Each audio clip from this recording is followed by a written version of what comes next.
presunçoso isso, mas não é.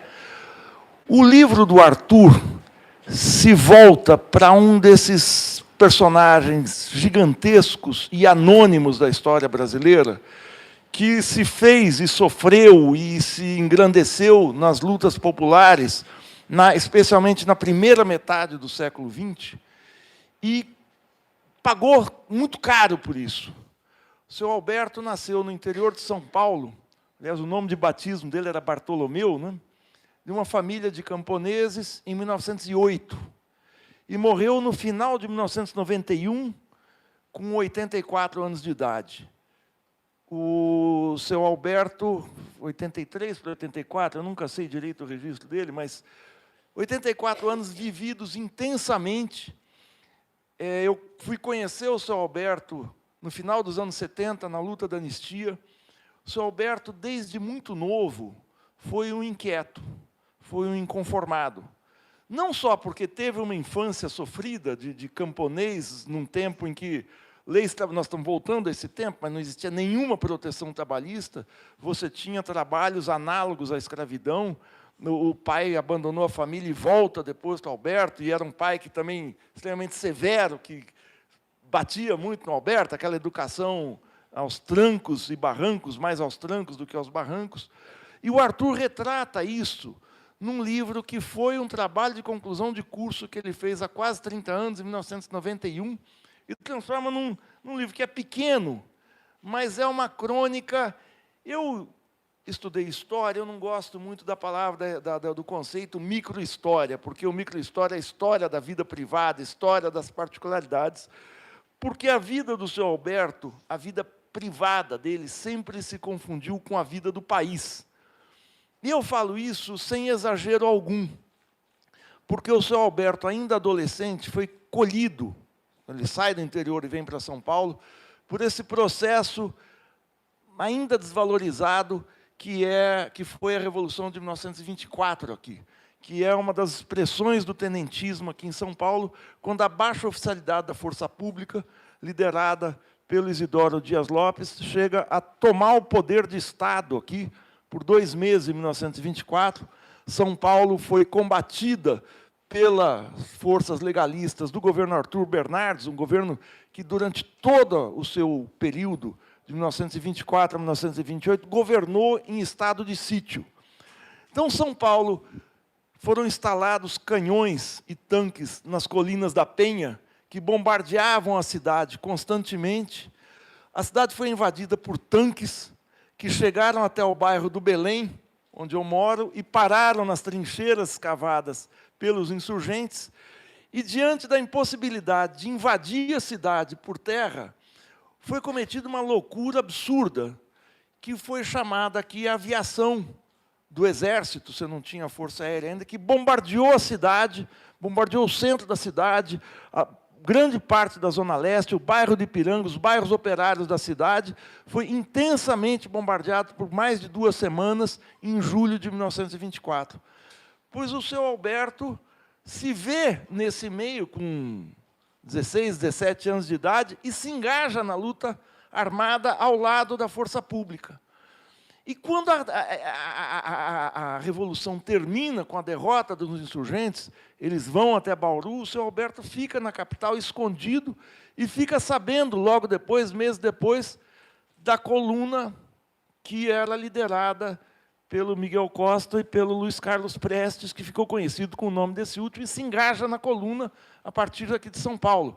Percorrem a pé mais de 15 mil quilômetros. O seu Alberto andou na vida toda, nesses 2 anos, o que ele não conseguiu andar pelo resto da vida, e eu vou contar já já por que ele não conseguiu andar, mas talvez, se fosse uma premonição, se eu fosse um místico, eu falava, sabendo que ele não ia conseguir andar mais, ele andou para já adiantar o serviço. E ele percorre na coluna, junto com Prestes, junto com centenas, com milhares de insurgentes, de revolucionários, o Prestes ainda não era comunista, o fundão do Brasil, aí por Goiás, até se refugiar na Bolívia e parar na Argentina. Ele, um filho de camponês que tinha os estudos fundamentais, mas lia muito. e se torna, no começo dos anos 30, se filia ao Partido Comunista, então, na clandestinidade. Vocês estão vendo as fotos do seu Alberto aí no começo dos anos 80. Essa que vocês estão vendo, ele está ao lado do Prestes, na campanha das diretas, em Bauru. Aliás, o Arthur, eu, o João, parte dos que estão aqui são de Bauru também. O seu Alberto viveu em Bauru por boa parte da sua vida. E ele se engaja nas lutas sociais, e ele está aqui na insurreição de 35, não no Rio de Janeiro, mas em São Paulo, fundamentalmente. O Arthur me corrige aí as passagens. E na derrota de 35, ele é preso no presídio Maria Zélia, aqui na Zona Leste, no bairro do Belenzinho.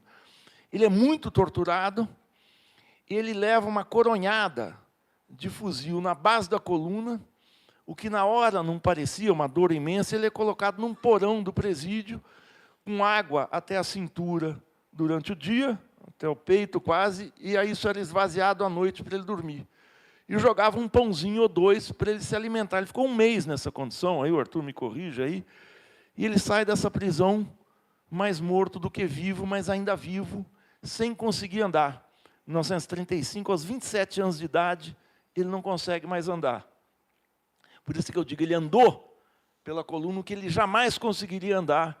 E a vida dele se fez sempre vinculada ao Partido Comunista. Ele foi secretário de Finanças do Partido Comunista, de divulgação, e era um homem que nunca, jamais deixou de ter as suas convicções. E era um sujeito esquentado. O Arthur tem passagens no livro da brutalidade da luta política, da disputa política em Santos, depois você pode falar, que eram disputas armadas a todo... Nós estamos voltando a essa barbárie, mas era uma disputa política bárbara no início do século XX. E o seu Alberto era um personagem impressionante. Em 1948, final dos anos 40, ele se tornou sapateiro, porque era uma função que ele conseguiria exercer sem ter que andar. E ele ficava nessas cadeirinhas, ele e o Prestes estão sentados em duas cadeirinhas, e ele andava se deslocando de uma cadeira para outra. Ele não tinha cadeira de rodas, morava numa casa de chão batido, e se deslocava com muita facilidade, com muita agilidade. E ele, que foi soldado da Força Pública, que participou de 2 insurreições armadas, jamais deixou de andar armado. Não tinha nada a ver com esse negócio de hoje, dessa exaltação das armas. Às vezes ele tinha uma arma defensiva. Em 1948, acho que foi isso, em Bauru tinha um vendedor de... Ele era sapateiro, ele precisava comprar sola de sapato, couro para fazer o seu trabalho e tal. Era o Sampieri, um sujeito que ele dizia, eu lembro que a gente ia na casa dele e contava a história repetidas vezes. O Sampieri era um fascista, adorador de Mussolini e tal. E o Sampieri, ele tinha o seu Alberto tinha um ajudante, e esse ajudante vai comprar couro para ele na casa do Sampieri. Como vê que o garoto era meio ingênuo, vende para ele os piores retalhos de couro, com furo, com coisa desgastada tal. A hora que o seu Alberto recebe aquele couro que ele tinha comprado com as parcas economias dele, ele fica fulo da vida. E manda chamar um táxi. E vai até a loja do Sampieri, no centro da cidade. Ele morava no Arrabalde, no subúrbio da cidade. Ele manda o táxi parar em frente à loja, ele abre o vidro, tira um 45 que ele tinha do bolso, e mete meia dúzia de tiros na loja do Sampieri, e fala para o táxi, vai embora. Foi preso, mesmo estando paraplégico, mas foi depois solto, absolvido. O seu Alberto era assim, era um inconformado. E a vida toda foi isso.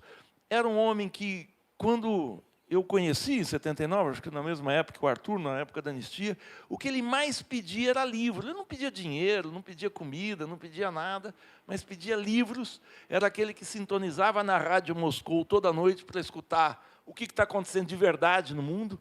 Era uma figura fascinante, que tinha uma cultura, apesar de ser um homem que vivia com essas roupas quase que trapos, era um extremamente culto, não só pela vivência, mas pela leitura. Era um homem que discutia Darwin, que discutia não só o Marx, discutia os grandes teóricos do marxismo, discutia um pouco de Hegel. Era impressionante esses autodidatas do povo. E esse sobrevivente, mas um sobrevivente não é um sobrevivente resignado, é um sobrevivente ativo. Você não ia à casa dele para discutir o passado, mas para discutir o que estava acontecendo e o futuro. E o Arthur teve um papel fundamental na sobrevivência do seu Alberto, porque ele vivia sozinho numa casa de madeira, ele ficou viúvo, não teve filhos, e ele vivia numa condição muito precária, porque chegou uma hora que ele não conseguia mais trabalhar. Então a garotada, que éramos nós, garotos, que começou a ficar admirado com aquele homem, todo dia passou a ter gente na casa dele a partir de 79, a partir da anistia, começava a levar a marmita, começava a ajudar de alguma maneira, a levar em hospital. Quando o Tuga Angelami, que foi um prefeito progressista de esquerda em Bauru nos anos 80, estava na prefeitura, foi dado um pouco mais de assistência médica, o Davi Capistrano era o secretário de saúde, então ele passou a ter um apoio, não só material, mas afetivo. Ele saiu daquela solidão, e ele, eu acho que gostava muito disso. Mas a condição dele continuou precária. Pois o Arthur, vendo que a saúde dele começou a se debilitar, ele sai da casa dos pais, aluga uma casa e traz seu Alberto para morar com ele. É uma história emocionante essa do Arthur, porque a grandeza do Arthur, fico até emocionado em falar, a grandeza do Arthur é, num certo sentido, à altura da grandeza do seu Alberto.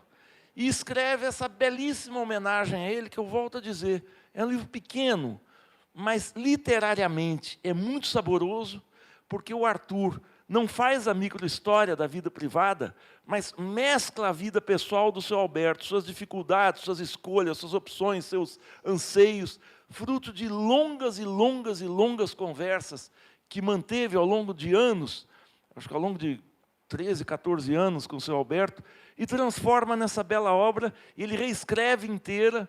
Então, são capítulos curtos em que ele mescla a vida pessoal com a vida do país.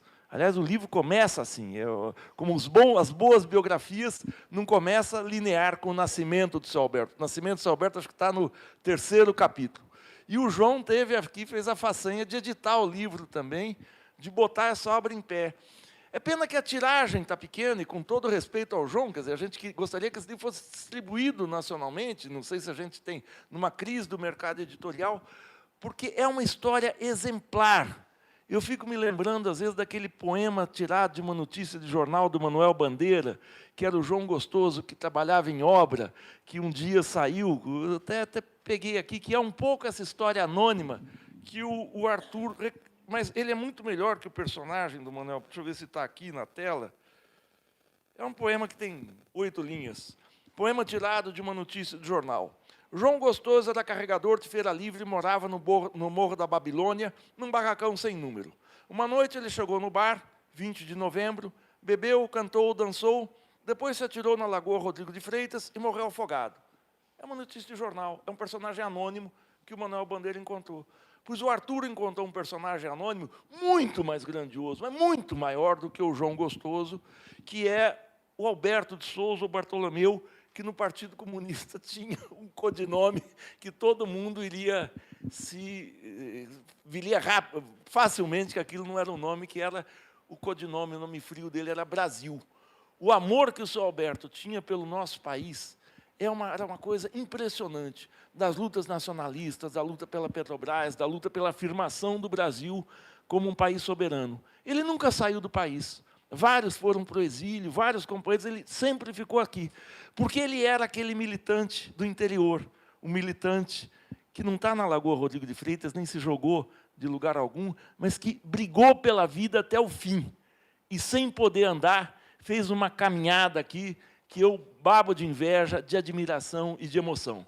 Agora eu vou parar de falar por aqui, porque vai falar o Arthur, porque se eu ficar falando do seu Alberto, eu fico aqui, eu choro, aí eu choro. Então, para não fazer isso, eu passo para o Arthur para falar desse personagem assim, admirável, que me dá muita saudade, que é o seu Alberto. Só uma coisinha aí das fotos. Essa foto que está projetada é a foto que ficou conhecida como, agora mudou, da Revoada dos Galinhas Verdes. O seu Alberto estava, em 7 de outubro de 1935, o Partido Integralista resolveu fazer uma demonstração de força em São Paulo e concentrou todos os seus efetivos, militantes, apoiadores, numa grande concentração, num ato na Praça da Sé. Os integralistas, vocês sabem, eram os bolsonaristas de 80 anos atrás, a extrema-direita fascista brasileira, que batia em comunista, batia em negro, era extremamente preconceituosa. Pois os comunistas e os socialistas, a esquerda da época, os trotskistas, todos, isso está narrado num livro Os Anarquistas, do Lívio Abramo, A Revoada dos Galinhas Verdes, que foi lançado pela editora do Rogério de Campos, já pela Veneta. Esse ato, a esquerda decidiu impedir o ato, essa demonstração de força. Eles cercaram militarmente a praça, porque tinha muitos militantes da força pública, foram todos armados de pau, de não sei o quê, de pedaço de... e armados com pistolas, e o seu Alberto contava, rindo, que eles botaram uma metralhadora eram as maluquices da época, mas que estão no alto de um prédio para qualquer emergência. E eles, em muito menor número, expulsaram a extrema-direita da praça. E essa aqui é a fuga. Está aqui um galinha verde, que era os integralistas, correndo, o seu Alberto estava lá. É uma demonstração da brutalidade da luta política de um tempo que eu não quero que volte. Mas a direita está impondo isso. E essa revoada é um exemplo de não se abaixar a cabeça para essa escória fascista. Outra foto, eu já falei que já ela circula, que é o seu Alberto, com a chegada do Prestes, o seu antigo comandante em Bauru, no bojo da campanha das diretas, no começo de 84, em que ele fica absolutamente, o Arthur pode descrever, eu não estava lá, mas diz que ele ficou mudo a hora que viu o Prestes. E outra é ele na cadeirinha, na casa dele, na Vila Industrial, nos arredores de Bauru. Bom, vou passar para o Arthur, que tem muito mais a falar e muito melhor do que eu. Obrigado, gente.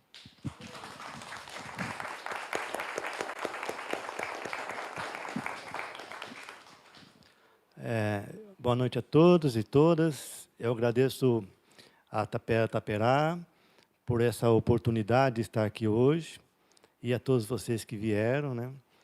E eu acho que é um momento importante para nós, o lançamento desse livro, não só porque é um projeto que faz 20 e poucos anos que estava engavetado, que finalmente eu pude colocar à disposição das pessoas, não pela obra em si, mas o que ela leva de mensagem de alguém, como o Maringoni falou, que tem uma história muito bonita para contar e que não poderia ficar esquecida, né, numa gaveta. E, nesse sentido, eu agradeço muito ao João Correia, que foi o editor do livro. É o primeiro livro da editora dele, Mire e Veja. Segundo, considerando que o primeiro foi o dele mesmo, então não vale, então esse é o segundo, mas é o primeiro oficial. E que não foi um simples editor, o João é meu amigo de muitos anos, nós fizemos a faculdade de jornalismo juntos, e ficamos amigos desde aquela época, reencontramos há algum tempo atrás, não foi por coincidência, nas lutas, né, nos enfrentamentos, e, a partir daí, começamos a construir juntos esse projeto de lançamento do livro. E ele não foi um simples editor, porque ele realmente acolheu todo o projeto e, felizmente, graças a ele, isso tornou-se uma realidade. Eu agradeço imensamente ao João por isso. Falar do seu Alberto, para mim, é algo um pouco difícil, porque não é apenas um personagem que eu resgato do anonimato, mas é uma pessoa com quem eu convivi intensamente. Então, para escrever esse livro, primeiro foi um TCC, que virou livro, mas tinha duas grandes preocupações. A primeira é não fazer de uma pessoa que era anônima, de repente, virar um herói, como muitas obras acontece. Apenas retirar do esquecimento alguém que tinha sido importante, que nunca foi um líder como outras figuras da esquerda, como Prestes, Marighella, Lamarck, que têm seu mérito por terem virado pessoas importantes, mas que estiveram atrás delas tantas outras pessoas que também lutaram junto com elas, e que a história relegou a um plano secundário ou de anonimato, como foi o caso do seu Alberto. Então, para mim, era importante isso. E o segundo ponto era fazer com que uma obra que tinha todo um caráter afetivo, por conta da minha relação pessoal com ele, não virasse um livro piegas, né, de reconhecimento pela pessoa que ele foi e do contato de amizade que nós tivemos nos últimos 15, 20 anos da vida dele. Nesse sentido, não foi uma tarefa fácil, mas eu procurei ser o mais isento possível, sem, obviamente, abandonar a questão afetiva. O seu Alberto é uma pessoa que passou a vida toda rompendo com a família, saiu de casa muito novo por conta das agressões físicas sofridas pelo pai e pela madrasta, e, a partir daí, ele entrou na Revolução Paulista de 24, com 16 anos, e, a partir daí, a vida dele foi uma sequência de rupturas, né? Era uma pessoa que, acima de tudo, manteve a coerência e a dignidade pessoal, o que, ainda mais nos dias de hoje, é algo muito difícil, né? E pagou um preço por isso, que é ter a incapacidade de se movimentar, né? Muito jovem ainda, com 20 e poucos anos, mas que não perdeu essa indignação que carregou até o final da sua vida. E é graças a essa indignação que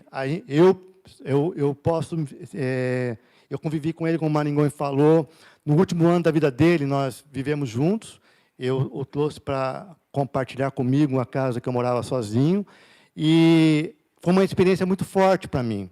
Não uma experiência só do amigo, mas daquela pessoa que, mesmo nos piores momentos, quando ele já estava bem debilitado fisicamente, quando eu chegava em casa e eu via meio cabisbaixo, eu perguntava se havia algum problema físico com ele.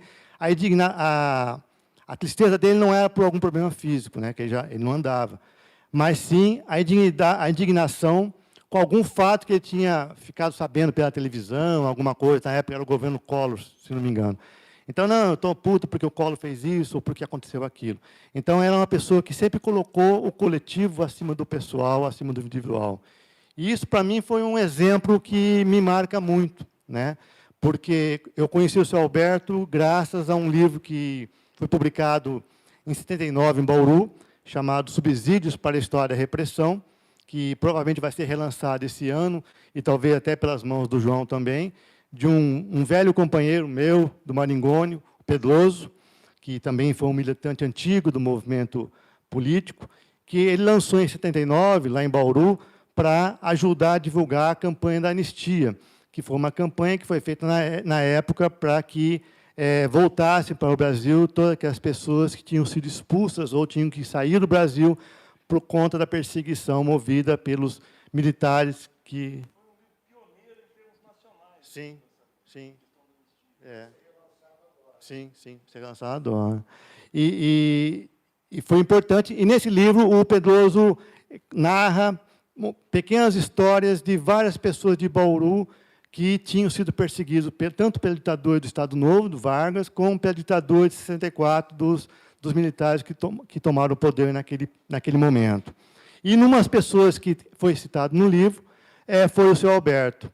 Eu li esse livro em 84, quando eu estava começando a fazer jornalismo, estava terminando a faculdade de Direito, e me empolguei com a história dele, procurei saber mais sobre ele, e eu ouvi rapidamente, num comício da Diressa ainda, em 84, num palanque, junto com o Prestes, em Bauru. E, a partir daí, por conta de um amigo em comum, a gente conseguiu ter acesso ao seu Alberto, porque tinha uma fama de que ele era um cara que não gostava de receber as pessoas, né? Porque as pessoas iam na casa dele, muitas pessoas iam para tentar catequizá-lo, ele era ateu, então iam algumas pessoas religiosas procurar levá-lo para o bom caminho do céu, e ele se recusava terminantemente, tanto que a primeira pergunta que ele perguntava se a gente tinha religião, alguma coisa desse tipo, né? Mas, depois do primeiro contato, ele sempre foi uma pessoa que passava horas e horas, não deixava a gente ir embora, né?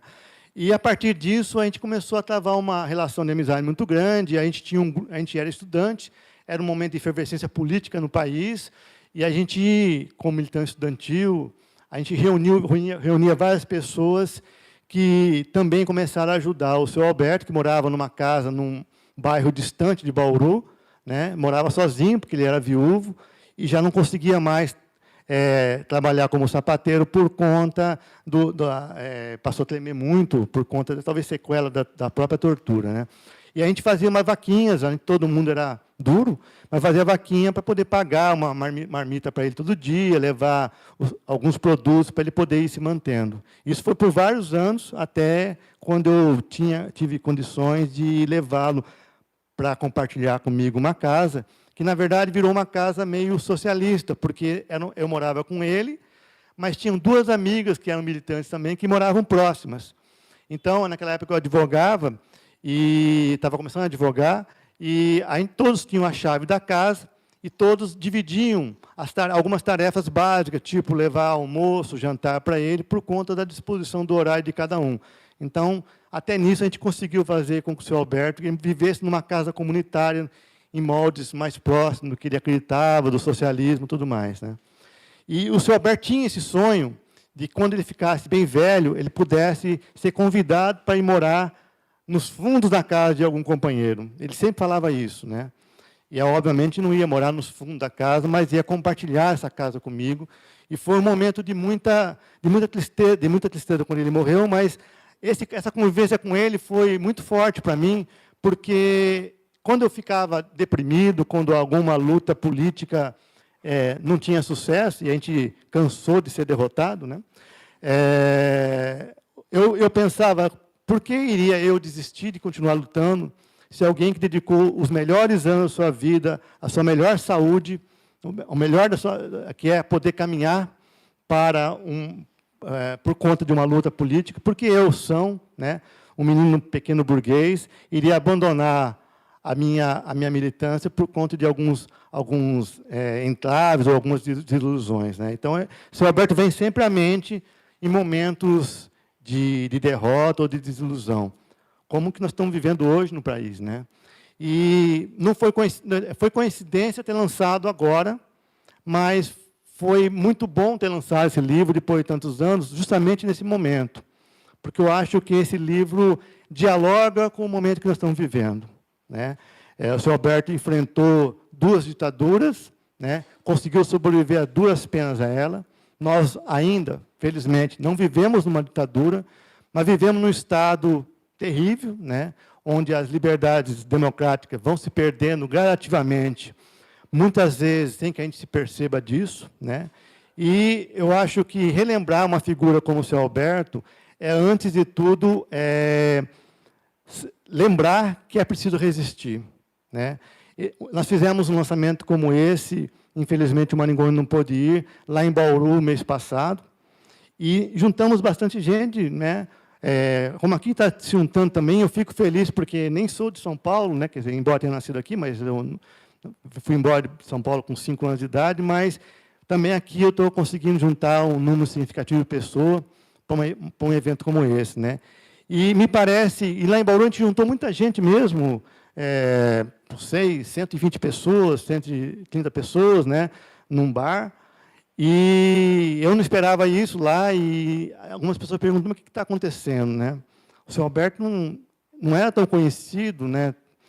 Tudo bem, você é de Bauru, o João é de Bauru também, a gente tem alguns amigos e tal, mas tinha um fato que ia além do senhor Alberto, que ia além de mim e do João, que era o fato de que nós vivemos um momento muito ruim e que as pessoas ainda estão tendo a necessidade, ainda bem, de estarem juntas com aquelas pessoas que vão pelo mesmo caminho, né? Aquele slogan que permeou a eleição, principalmente no segundo turno, ninguém solta a mão de ninguém, eu acho que é algo que ainda... É isso aí. É muito importante hoje, porque, na verdade, é a forma da gente dizer que nós estamos resistindo a alguma coisa, né? E, então, nesse momento, coincidiu o livro do senhor Alberto ser lançado agora, mas coincide sendo em boa hora, e isso é muito importante para mim, e eu acho que para as pessoas, porque é essa palavra de ordem que a gente tem que colocar, manter. Ninguém solta a mão de ninguém, resistir é preciso, porque nós vivemos tempos tenebrosos e a gente precisa resgatar a democracia, resgatar a nossa crença que nós podemos construir uma nova sociedade. E o senhor Alberto passou a vida toda acreditando nisso, né? Nos piores momentos dele, ele sempre tinha essa preocupação de lutar, lutar, lutar. Então, eu acho que para mim é mais do que um compromisso, é uma obrigação continuar uma luta que fez com que ele percorresse toda a história do Brasil de forma anônima, mas percorreu a história do Brasil toda. Começou em 24, com a Revolução Paulista, que lutou contra o governo de Arthur Bernardes, passou pela Coluna Prestes, percorreu parte da Coluna Prestes com Prestes, foi até o Nordeste, se exilou no Paraguai, no Uruguai, com Prestes, e foi lá que ele aprendeu, teve o primeiro contato com o marxismo, com algumas obras ainda em espanhol, foi obrigado a aprender outra língua para poder ter essa convivência, ter esse conhecimento, voltou para o Brasil, foi barbaramente torturado, ficou 30 dias numa cela com água pela cintura, né? Perdeu a locomoção nas suas pernas, mas não perdeu a esperança e a crença na luta por um Brasil melhor. E poucas pessoas eu conheci com tanta disposição para lutar e para acreditar numa mudança no país, né? Eu lembro, acho que o Maringoni também pode testemunhar isso, que toda vez que eu visitava o seu Alberto, eu ia lá semanalmente, antes de ele morar comigo, foram anos assim, o seu Alberto sempre tinha uma palavra de disposição, de incentivo para a luta, mesmo naquelas condições. E o que ele mais lamentava, pelo fato de não poder mais andar, era não poder continuar lutando como ele lutava antes. Não poder estar nas ruas, discutindo com a população, mostrando que era preciso mudar, mostrando que era possível construir um novo amanhã para a população brasileira. Então, esse exemplo do seu Alberto é algo que eu vou guardar para sempre comigo e que me impeça de desistir, de continuar acreditando que a gente tem que mudar, tem que avançar em busca de um país melhor para todo mundo, né? Eu acho que, não sei se eu continuo falando, se eu abro para perguntas, acho que é melhor assim, talvez, assim, eu posso falar até mais, seu Alberto, detalhes que eu agora talvez tenha passado batido. Eu agradeço a participação de todos aqui. Para mim, é muito importante estar aqui hoje. Eu agradeço novamente ao pessoal aqui da Tapera, que eu sei que é um espaço democrático, que já estive aqui em outras oportunidades como espectador, acompanhando outros lançamentos. Eu acho que é importante que tenha espaços como esse. E a todos vocês que estão aqui hoje, porque discussões como essa que talvez possam fazer com que a gente mantenha aquela discussão de que ninguém solta a mão de ninguém, que nós temos que continuar na luta para construir um Brasil melhor, um Brasil que garanta a todos a dignidade humana. Obrigado. Viu?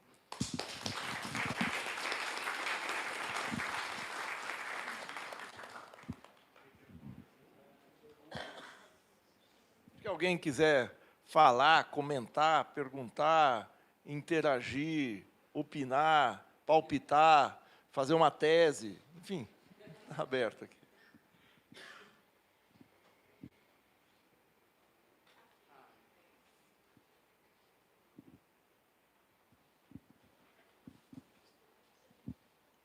Arthur, Maringoni, prazer. Ter a oportunidade de ouvir um pouquinho de vocês. Eu queria saber um pouco a opinião de vocês sobre as características da população daquela época, do Alberto, e da geração de hoje. O que vocês percebem de diferente e se vocês percebem alguma coisa de comum com esse espírito do Alberto que a gente vê dentro do quadro político que a gente se vê atualmente, que eu acredito que é um quadro que está despertando muita gente, e muita gente que já era ativa está se posicionando. Como é que são essas características das pessoas daquela época e a de hoje? O que elas têm em comum e o que tem de novo? Se é que tem alguma coisa de diferente nisso. Vou deixar mais 2 ou 3 pessoas falam e a gente volta aqui. Principalmente com o Arthur, eu sou o coadjuvante aqui. Ô Arthur, aqui. Você estava comentando aí sobre o ateu convicto, que era o Alberto. Se você não fez nenhuma investida para captar ele para a convergência socialista. Mas ok?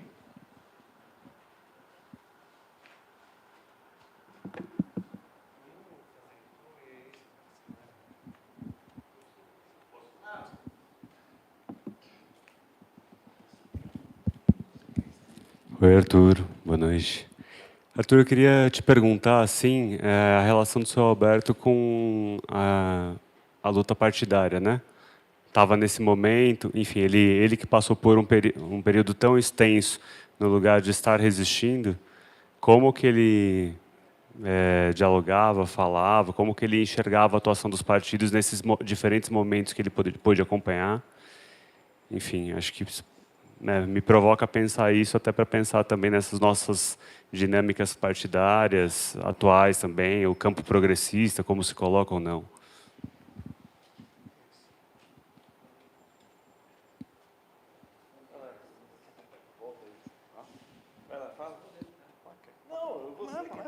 A estrela da noite é a atração principal. Não, eu vou comentar rapidamente só a primeira questão, porque as outras duas são do Arthur. A luta no tempo do seu Alberto, tempo de vida ativa, é os anos 20, o tempo mais explícito, é os anos 20, é os anos 40. Então, comentar rapidamente a primeira pergunta. O tempo de vida política do seu Alberto, que é da metade dos anos 20 até... Ele teve em atividade fisicamente ativa durante 10 anos. Isso é impressionante, de 24 a 35. Mas depois ele continua com uma atividade intensa de bastidores até 64, quando o partido em Bauru... Bauru é uma cidade que eu, desde criança, ouvia muito com orgulho, é o maior entroncamento rodoferroviário da América do Sul. Você tinha 3 ferrovias que se cruzavam: a Estrada de Ferro Noroeste do Brasil, a Estrada de Ferro, a Companhia Paulista da Estrada de Ferro e a Sorocabana, ia falar Mogiana, e a Sorocabana. Então não tinha esse entroncamento em outro lugar. E, motivado por isso, o movimento sindical ferroviário era muito forte, e o movimento sindical comunista. E houve perseguições seríssimas em Bauru, tanto nos anos 40, teve uma grande greve na Sorocabana, embora e isso teve expressão em Bauru em 48, 49, quanto nos anos 50. E quando veio o golpe, a repressão foi com uma ferocidade extrema para capturar os líderes em Bauru.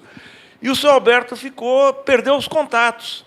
E ele fica 14 anos, até anistia, sem contato político regular. Você vinha um ou outro companheiro, tal, mas ele perde. Dizendo assim, eu acho que embora nós estejamos... Ele teve em épocas de ascenso e de descenso da luta popular, teve época de ascenso, porque os anos 40, logo depois do governo Getúlio, o governo Dutra, apesar de ser um governo extremamente repressivo, é um governo de ascensão das lutas populares. Embora tenham sido caçados inúmeras direções sindicais, tem um ascenso nos anos 40, e os anos 50 são de ascenso muito forte. E nós estamos numa época que eu acho que nós estamos começando a vencer o medo.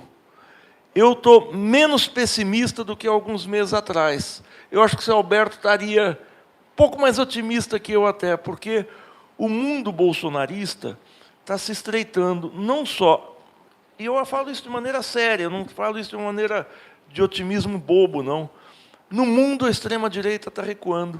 Se o Macri ganhar na Argentina, agora no final do mês, vai ser assim, um marco na derrota da extrema-direita no continente. É o principal parceiro do Bolsonaro aqui, embora o Macri seja direita e não extrema-direita. Mas Matteo Salvini, aquele semifascista da Itália, saiu do governo. Benjamin Netanyahu em Israel não consegue formar governo. Boris Johnson na Inglaterra cai e não cai por conta do fechamento do parlamento. Ele foi, foi colocado na ilegalidade o seu ato pela Suprema Corte. O governo Trump sofre um processo de impeachment que não vai acontecer, mas vai ter expressão nas eleições do ano que vem. E o desgaste nas pesquisas do governo Bolsonaro, embora não seja vertical, é um desgaste sério. O Bolsonaro vai ficar reduzido aos seus apoiadores, ao núcleo mais duro. Eu não quero fazer análise de conjuntura aqui, não é para isso que a gente está aqui, mas é para dizer o seguinte: eu acho que o seu Alberto estaria vendo uma luz ainda distante e tênue para a gente virar esse jogo. Eu não acho que está próximo, não. Nós vamos gramar um bom tempo. Então é difícil analisar essa história, fazer uma história correlata. Mas eu acho que ele estaria mandando a gente ir para a rua, fazer coisas que é o que ele fazia. Tem uma máxima dele que, na época, nunca dei o peso que eu dou agora. Quando ele contava essa história da expulsão dos Galinhas Verdes da Praça da Sé, eu perguntei para ele: mas aí, vocês conversaram com eles, ele falava assim, ele batia na mesa e falava, você não entende? Com fascista não se conversa, não tem diálogo, eles querem matar você tem que ir para cima deles, eles querem te destruir. Isso agora eu fui ver, quando tem a história da arminha, mira na cabecinha, a esquerda tem que vazar daqui, nós temos que destruir todo tipo de ativismo, que o Bolsonaro fala no discurso de posse, o discurso da ONU dele, não tem diálogo com o Weintraub, que quer destruir a universidade, não tem diálogo com a Damares, não tem, essa gente, com a ditadura, eu me lembro que na passeata de 100 mil, quando houve a passeata no Rio, foi eleita uma comissão ao final daquele ato, de 5 estudantes, de 5 estudantes representantes da sociedade, era o João de Freitas, o Franklin Martins, eu não lembro quem eram os outros 3, para ir conversar com Costa e Silva, que era o segundo ditador da linha dura do Exército. Ou seja, o Costa e Silva aceitou receber uma comissão para dialogar. Alguém imagina você fazer um grande ato e dialogar com Bolsonaro, com Weintraub, com Paulo Guedes? Não tem diálogo com essa gente. Então, essa máxima do seu Alberto, não que eu vá eliminar os fascistas, mas não existe, você tem que derrotar o fascismo. Essa é uma lição dele, dentro do seu otimismo. Ele era duro, porque ele viveu tempos muito duros. Então, é isso que eu consigo, não sei se eu contento a tua...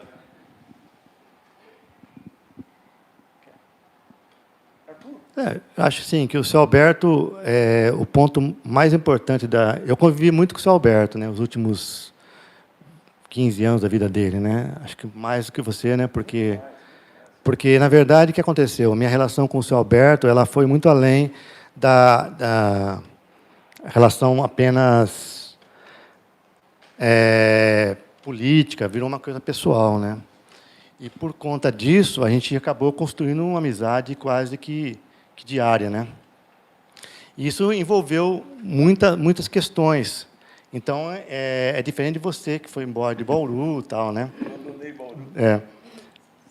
E eu acabei praticamente toda semana com ele, né? Então, a gente... E todas as decepções dele, ele deixou de ser um ser humano que vivia por suas próprias dores, mas para viver a dor da política, coletiva. Então, quando ele estava deprimido, não é porque ele estava sentindo uma dor, né? Mas era a questão de sentir que, quando o Collor ganhou a eleição, o Collor ganhou, que tragédia vai ser para o Brasil, tal, está chateado por causa disso, né? Então, essa é uma situação que eu convivi muito com ele, eu acho que eu aprendi muito com ele. Ele era o exemplo para nós de que, quando a gente estava desanimado, a gente teve muitas derrotas, né? Mas derrotas muito menores do que a dele, né, que perdeu a capacidade de andar por conta de torturas físicas, movida por sua crença no mundo melhor, né? Então, a gente chegou a aprender com ele que todas as nossas derrotas eram poucas, perto da derrota dele, da própria paralisia que ele teve e que o impediu de continuar caminhando, mas não o impediu de continuar lutando por um mundo melhor, né? E isso foi até o final da vida dele, né? Esse é o exemplo maior. No final da vida dele, nós moramos 1 ano juntos, né? Ele foi morar comigo, eu morava sozinho, e ele estava muito debilitado, e eu convidei para morar comigo, e foi uma experiência muito forte para mim, uma experiência muito rica, porque, às vezes, eu chegava em casa à tarde, ele estava chateado, alguma coisa, e, na verdade, a chateação dele deixou de ser por conta dos problemas pessoais dele, físicos, para ser... a chateação porque o Brasil estava mal, porque fulano de tal tinha decepcionado, né? Então, ele tinha essa capacidade de absorver os problemas coletivos como fosse um problema pessoal dele, né? Ele deixou de ser um ser individual no sentido de estou nem aí com os outros, para coletivizar os sentimentos e absorver esse sentimento como um sentimento que poderia compartilhar com qualquer outra pessoa, né? Você não ganhou ele para a Convergência, né? Conta por que você não ganhou ele para a Convergência. Por que você não ganhou ele para a Convergência? Não, foi muito pouco tempo da Convergência.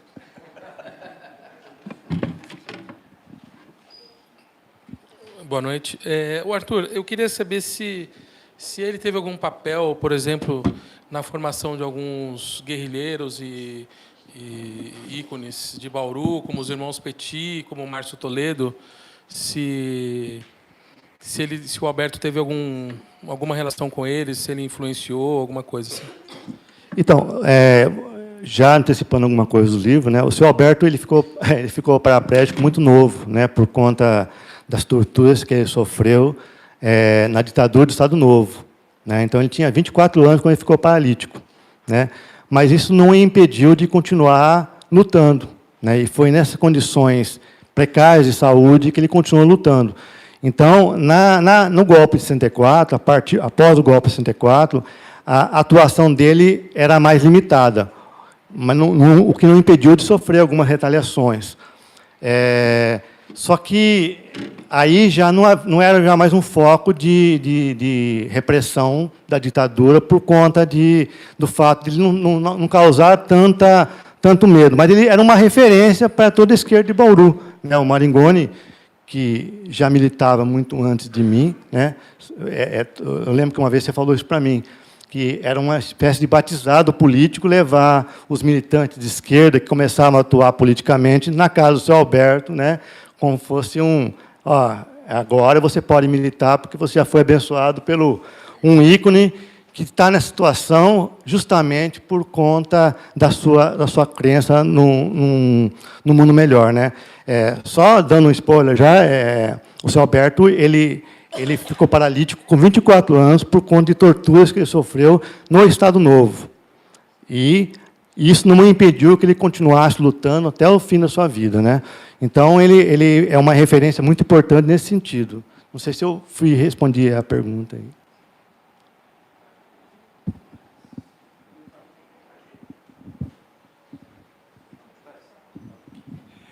Bem, eu vou pedir para o Maringoni e para o Arthur falarem um pouquinho da questão política propriamente, ou de como não só o Arthur via, ou como o momento político se dava.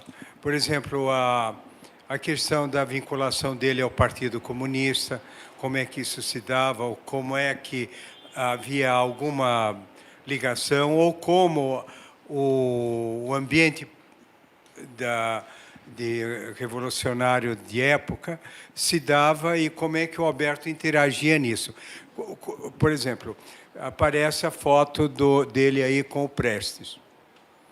Bem, Prestes é PCB, na época, coluna e tal. Mas depois tem as vinculações que vocês falaram de resistência, o Maringoni falou da repressão a Bauru já na ditadura. E tal. Como é que é esse relacionamento político do Alberto? Ele pertencia a que partido? PCB. Ele era do PCB, sempre ficou no PCB. Que tipo de postura ele tinha diante do PCB e com as divergências que havia no PCB?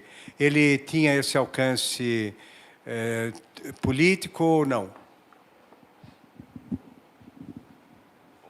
Deixa eu falar. Bom, não sei se tem mais. Não, o seu Alberto, como eu disse, ele perde o contato. Não sei se o Arthur tem outras coisas, mas o que eu me lembro dele, ele perde o contato com o partido em 64, porque muita gente sai do país, muita gente é presa, vai para a clandestinidade, e o partido em Bauru se desfaz. Vocês sabem que o PCB foi colhido pelo golpe de 64, o partido não esperava. E o próprio Comitê Central só vai se reunir no meio de 65, um ano e pouco depois. Então, ele não tem esse contato, mas ele acompanha as lutas.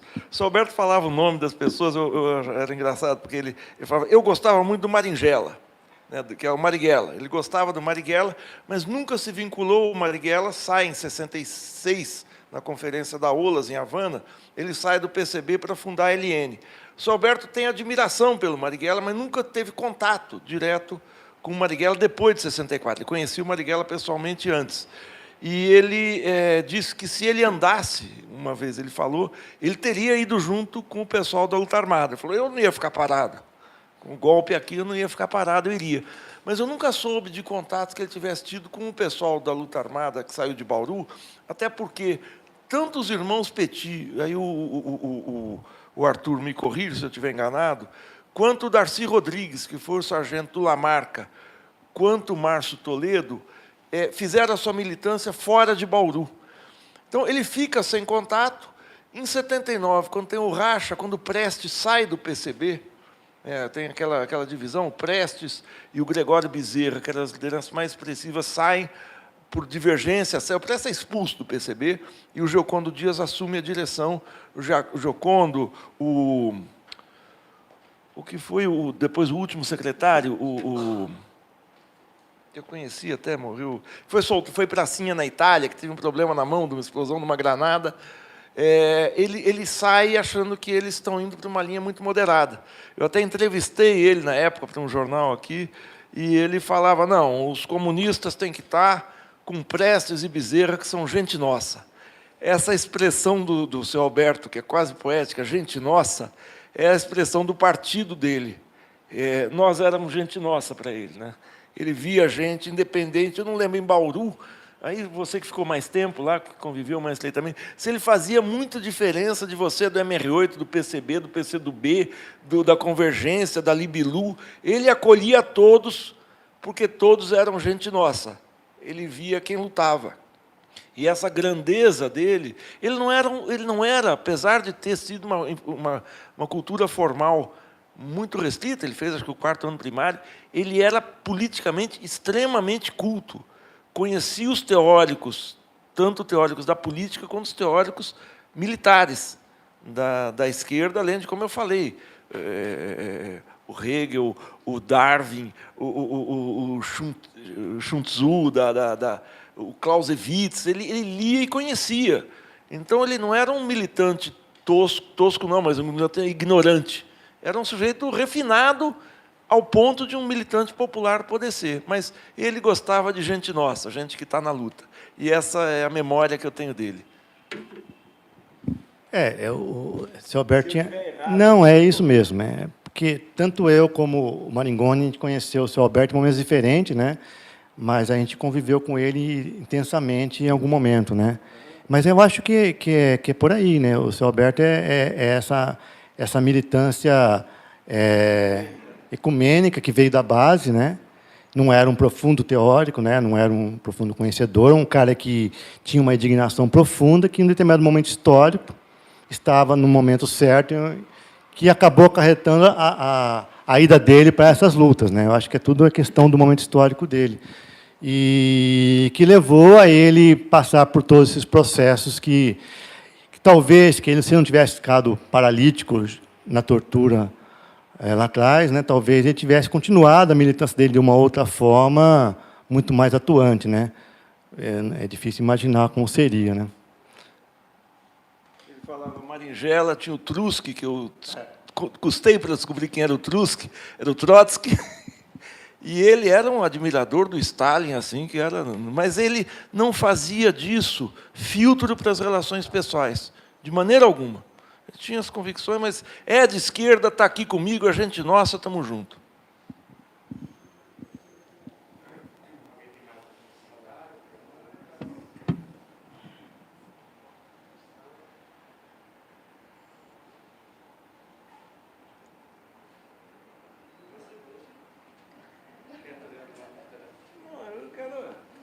O Arthur que fala aqui. Eu quero agradecer a presença de vocês, mas eu quero mesmo uma salva de palmas para o Arthur, que tem essa grandeza humana e de pesquisador, por fazer esse livro e suprir essa lacuna e voltar a colocar em evidência essa figura histórica, para mim, gigantesca, que é o seu Alberto de Souza, codinome Brasil, que qualquer policial ia ver que era o nome frio. Obrigado, gente. Eu também agradeço a todo mundo que veio aqui. Eu acho que a importância de tudo isso é relembrar uma figura que realmente, particularmente, me mexe muito comigo, porque a minha relação com ele ia além da questão política, havia uma relação afetiva com ele, né, por toda essa experiência que eu tive com ele, mas que também resgatar essa figura é resgatar um pouco da coragem e da luta de todos aqueles militantes que também sucumbiram à violência policial de uma ou outra ditadura no Brasil, né, ou das perseguições todas que tiveram, todos aqueles que acreditavam na construção de uma nova sociedade, né? Então, acho que a figura do seu Alberto é isso, né? Uma pessoa que morreu bem velha e sem perder a indignação.